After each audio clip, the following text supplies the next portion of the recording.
I'd like to introduce our keynote speaker. Though I suspect Senator-elect Curtis probably doesn't need much of an introduction with this group. Still, I think it's worthwhile to note how important his leadership has been in Congress over his last several terms. Senator-elect Curtis has helped advance important bills like the BEST Act and the Growing Climate Solutions Act. But most importantly, when he founded the Conservative Climate Caucus, his leadership really helped grow the space for conservatives to talk about and to engage on climate. Most recently, he has been leading efforts to link trade and climate with his introduction of the House version of the Prove It Act. We are very grateful for all of his work and his willingness to join us today to give us his thoughts as we continue to try to advance bipartisan legislation this Congress and next. So thank you, Senator-elect Curtis. We're so grateful for you and your leadership. And so it's my pleasure to hand it over to you. Thanks. Oh, I just must tell you and everybody on the line, you are so good for my ego. And I don't know if you can all see it, but the thumbs up and the hearts and the applause, I just would like to capture this moment. So thank you. And I'm just going to tell you, um, I can't think of any group I'd rather speak with today. And I wish that we were all in person. There's so many of you I know and enjoy. And before I even say anything, I'm just going to give a big shout out to my folks in Utah. If you're not from Utah, this is when you're all jealous. Of course, we have our beautiful landscapes, our beautiful outdoors. And when my first year, when I was elected to Congress, the folks from CCL reached out to me, and I had been the mayor of Provo, and we'd worked really hard on things like clean air. And I thought I was pretty good at a lot of this. And so we went on a hike, and as it turns out, I don't remember the exact hours, but it was over 8 hours our hike. It was a long hike, and I got to know a lot of people from CCL. And during that hike, they asked me a super interesting question. I told them what I was doing for clean air in Utah and listed quite a few things and what I thought were quite a few accomplishments. And somebody in the group said, "Yeah, but what are you doing about carbon?" And if I'm honest, it caught me off guard. I had spent very little of my time thinking about carbon, about greenhouse gas emissions, about climate. And in Utah, we were talking a lot about clean air, tailpipes, exhaust, and things like that. And not long after that, I found myself in Washington, D.C., caught up in quite a discussion. And if I'm honest, I was at a real loss on how to respond. And so I responded like a lot of Republicans typically respond, not so much pushing back, but more dodging and feeling very uncomfortable when asked about climate and looking for other conversations. And so I could tell very quickly that the people that were asking about that were not satisfied with my answers. And I didn't feel like they were good answers myself. So I started leaning into this and trying to learn more about climate, about carbon, about greenhouse gas emissions. And it made me a little bit nervous. And I'm telling you, it made my staff very nervous because Republicans, and particularly 7 years ago, just don't talk about climate and carbon and greenhouse gas emissions. And I'm just going to pause for a little bit in my story and give a big shout out to all of you. At that pivotal point, when I was trying to figure my way out, um, it would have been really easy for my good CCL friends and others to criticize me for not supporting certain bills or for some habits in my own life.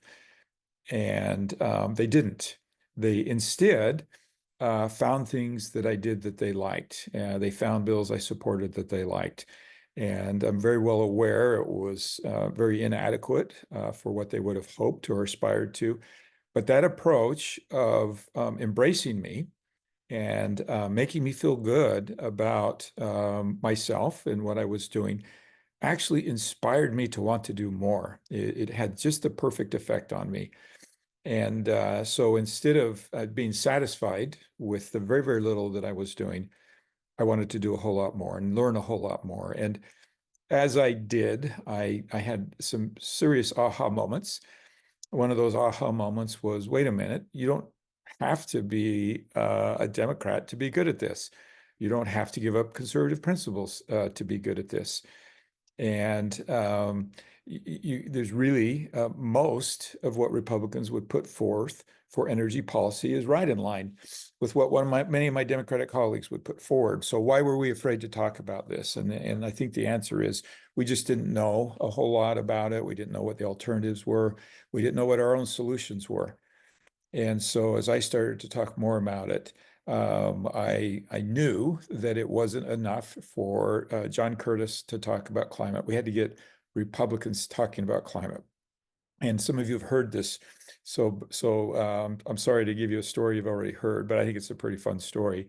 I went to my staff and I said, hey, we need to organize, right? We've got to, as Republicans, we have to do a better job of talking about this. And my staff didn't disagree with me, but it made them very nervous. A Republican talking about climate from a state where our state rock is coal, and where I have a county called Carbon County, was a little scary for my staff and for me. But we jumped in and we felt like what we needed to do was create a caucus of Republicans to come together. And there are several other caucuses. There's the Climate Solutions Caucus, the Teddy Roosevelt Caucus, but there was no one place for Republicans to go and be safe and experiment and try different things and learn.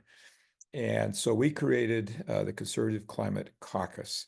My staff smiled and said, that's great, John. You're going to get about, oh, you'll get 5 other members who will join you in that caucus, and you go and have a good experience.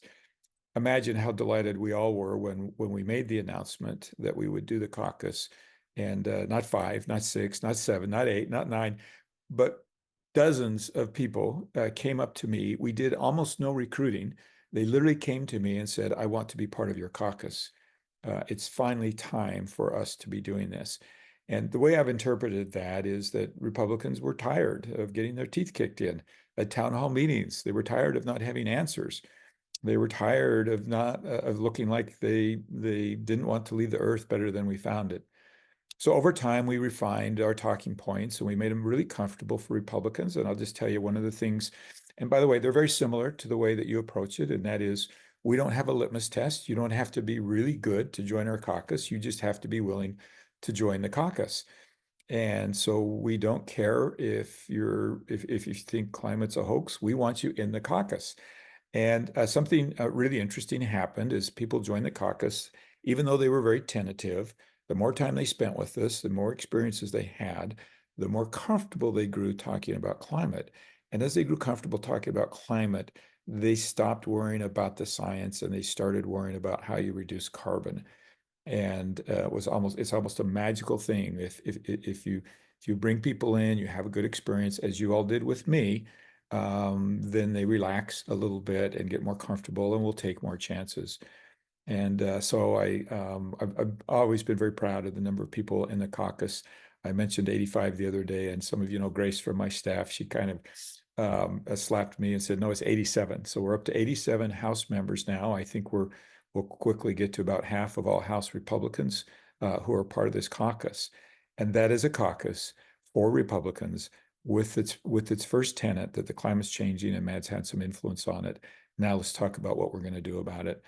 And I think it's just really brought up some great conversations. My colleagues on the left have been very, very supportive and encouraging. And I think that says a lot about their genuine approach to climate. It doesn't have to be their way. It's all about reducing emissions and whoever's got the best ideas. And I think there's a couple of good litmus tests of how we're doing. And one of them that I like to use is in the Energy and Commerce Committee 7 years ago, if climate was brought up, there was quickly a debate about the science. Today, if climate's brought up in that committee, there's a debate about methods. What methods reduce the most emissions? What methods are the most effective? What ones are the most cost effective? Well, let's be honest, that's a good debate. And if we have ideas out there, and I think, and we'll talk about the IRA in a minute, I think there's a couple of spots in the IRA where we could spend money better. Well, that's a good debate, right? We need to be having that debate and not be afraid of that debate. So, as you all know, I decided to run for the Senate last year. It was a hard decision, and one of the things that made it really hard is that I would have to leave the caucus behind. I had worried the whole time that I had the caucus that as I left, it would die. Imagine my delight when Marinette Miller Meeks jumped in and stepped up and said, I want to, and I will lead that. And then we had a number of vice chairs, Buddy Carter, Tim Walberg, Greg Murphy, um, Chavez Dreamer. We lost Mayor Chavez Dreamer, but I think she'll still be around and doing good things. But these are really good qualified people who are step up and leading the caucus. Well, all right. I'm going to run out of time. I'd love to talk to you all afternoon, but at some point they'll cut me off. Let me just share a couple of thoughts. I mentioned the IRA, and I know that you're talking about the IRA. And previously it was mentioned that 18 of us signed that letter to Speaker Johnson. I'm just going to tell you that's no small thing. That is the first letter that my office has ever spent to our speaker. Members just don't send letters to their speaker. It's not something you do because it puts the speaker in a bad place. He doesn't like, you've done this publicly. This is a very public letter. You put 18 names on it. But that tells you how committed these 18 names were on that letter to give that to Mike Johnson. And to his credit, he responded with a great response, which was, I'm paraphrasing, when it comes to the IRA, we'll use a scapula. And here again, I think that's a good approach. We shouldn't be afraid to carefully look at that IRA and see if there are things that could be done better. And so as we move into next year, I can't tell you what the future will hold for the IRA, but with our margins so narrow and with so many of us committed to the good parts of the IRA, I think that bodes well. Now we'll see. There's huge pressure, as all of you know, on spending. And that should make us all watchful and careful. And I'll go back to what you just heard before me about how important your lobbying efforts are and your relationships are and the work that you do, how important that is because it does make a difference. Okay, a couple of things quickly. Permitting reform. It's probably what I'm asked about the very, very most. And I wish that I had a perfect answer, but I can tell you that people are working behind the scenes. They haven't given up for this year. It is a heavy lift to get something done this year. But the most important people in this drama have not given up. And I don't want to give away a lot of inside conversations because they're shared with me, I think, in confidence. But I've talked with people who are in decision-making abilities, the chairman of these committees, who are having frequent conversations, bicameral and bipartisan conversations about how to get permitting reform across. At times, it seems like we're very close, and at times, it seems like we're very far away. And the way I describe it is, I think we're still not all speaking the same language. Some people it's pipelines, some people it's NEPA, some people it's transmission, and trying to bring that all in together is proving to be very difficult. The Prove It Act, I'm really excited. We had so many co-sponsors on the Prove It Act, and I will just touch on that and say that I think it is a really possible cross-section with President Trump's tariffs objectives and with climate. And I certainly have not talked to the president about it, and I can't speak for him or his administration. But trust me, there are many of us that are going to point out, Mr. President, if you'd like to do tariffs, here's a really good way to justify those tariffs. And here's a good way to make those tariffs fit a situation where, as you all know, we put a lot of restrictions on U.S. businesses, and somebody from another country doesn't have to meet those same restrictions. And that might be a really good way to do tariffs. And of course, carbon jumps out really, really loud and strong in that conversation as well. Well, I'm not sure who's in charge and who's going to cut me off. I think I may have a minute or two, but I will simply just say thank you. And I'll let the host decide if there's a time for a question or two. I'll let you decide on your timing. If you want to jump in and interrupt me, I'm fine to take a question or two, but I'll let the host decide that. I am not sure if we have time to get into questions. I don't know if we want to open those floodgates because, as you can see, Okay. all the emojis there, folks are really enjoying your remarks and appreciating your perspective. So, If that's the case, give me 30 seconds to wind down, and then please, you can have a couple minutes more if no, you'd no, like to just wrap it up. like I just want to double down on how appreciative I am of your style, of your approach. All of you, of my good friends that are part of CCL in Utah. And I do think there's room for more on our hike. If any of you want to come from out of state, just contact our folks in Utah. And we do, at a minimum, one hike a year. Sometimes we sneak in a little bit more. But these hikes are wonderful opportunities. It's amazing how much you agree on when you're out in the beautiful outdoors, and how the things you disagree on dissolve so quickly. So with that, that is my wind down. I hope you all have a great conference. It sounds like a great lineup, and it's a real honor for me to be invited and to be part of it. And hopefully we can see you all in person very soon, and you all take care. Thank you for listening to this episode of Citizens Climate Lobby's training program. You can tune into more episodes anywhere podcasts are available. Inspired by what you heard today? Join Citizens Climate Lobby to advocate for bipartisan climate solutions.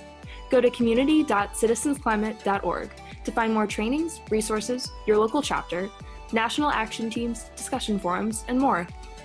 Be sure to like our Facebook page and follow us on Twitter and Instagram @CitizensClimate. We also invite all of our listeners to subscribe to our YouTube channel for more inspiration. Like what you hear? Recommend us to your friends and make sure to give us a 5-star rating. It helps us show up on other listeners' feeds. Feel free to pass on any suggestions for future episodes in the comments as well. And together, we are creating the political will for a livable world.